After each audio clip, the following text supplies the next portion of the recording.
Okay, and now we are going to learn what really happens when you start a Google search.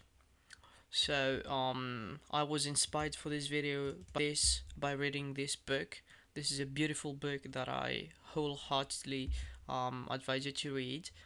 So the link is in the description of this YouTube video. So one might think, okay, if I search for the word cat, um, Google at the time when I push the search button is going to scan the whole internet and then is going to find the pages that contain the word cat. Of course, that would be outrageous because it cannot do that in less than 1 second because there are billions of pages. So they have people at Google have to find a different way, a different method. So the basic method is actually what we have been using for decades with books, printed books. So it's all about indexing. So let's imagine that the whole internet is 3 pages. This is the whole internet. So what we do is take all the words, we start reading every single page, and then we have a list of every word. So there's the word and, are, cat, climbing, blah blah blah, and then you've got an index. So the word and appears in the page 1 and then in the page 3, are in the page 3, etc. So what they do at Google, they are going to index very often everything there is on internet, and then they are going to update their list, their index table. But they cannot do that all the time because it takes a lot of time, energy, money. So when you are going to search for cat, it's going to go here. Said okay, cat is here, page 1, 2, and 3. So it's going to present you the 3 pages here in the results. We're going to talk about later in a few minutes which one is going to come first or second. But let's take the cat. If I want to search for the exact phrase, that means the followed by cat. So what's going to happen here is that it's going to search for the number 2 cat 1 2 3. So the common point here is page number 2. So we know page number 2 contains both words, and now we gotta learn. We have to know whether there is just before cat. As you can see from this list here, you cannot know, and Google is not going to go back to page 2 and search whether there comes before cat, because if you've got millions of results, that could be very expensive and time's taking. So what they do, this index is not sufficient, so they are going to use this kind of index. So again, you've got and page 1 and then page 3, but at the same time you've got page 1 position 4, and then you've got and page 3 position 2, and you're gonna do the whole thing again for every word and every page. So you're gonna go the cat, so you've got one page that contains both words, and then there is position at position 1, cat position 2, so it meets our criterion. So the only result that is going to appear here is page 2. As you can see, the premises is really easy to understand and very simple. So let's take another example. Cat, dog. So you see cat 3 pages, and you've got dog in 2 pages. So we've got common ground. You've got Okay, the example, I'm gonna correct the example.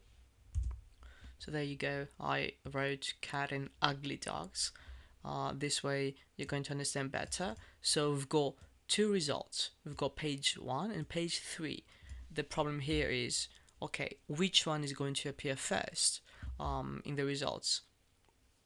So what happens here is that Google uses a ranking algorithm. So what it does is it goes to cat position 1 and then dogs position 3. So there's a distance of 2 words, and then it goes 3 3 1 3 4. There's a distance of 3 words.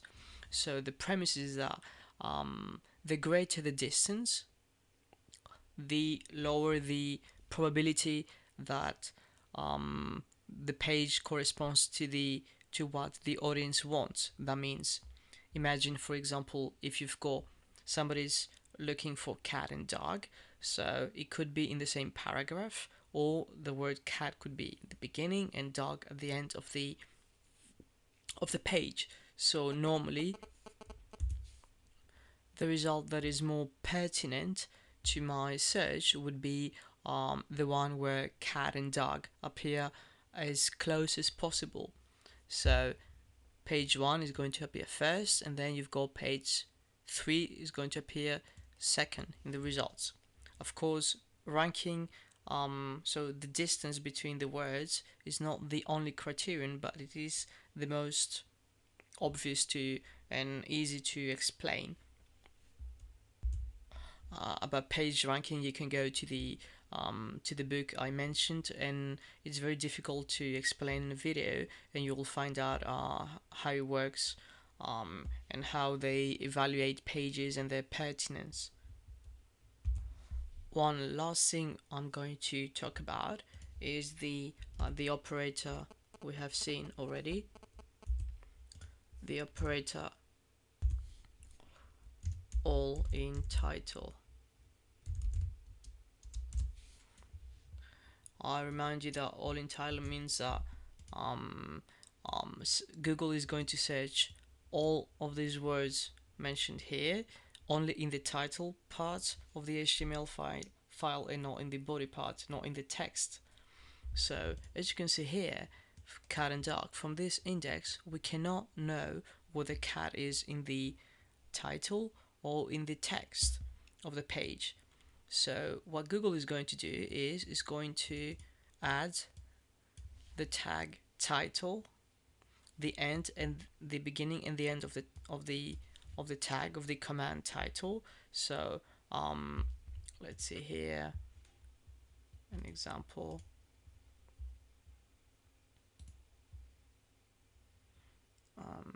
Page source. So you find here. So title is going to be somewhere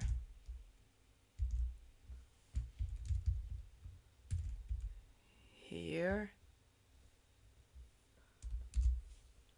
There you go. It's line 116. So it's going to be somewhere like 120.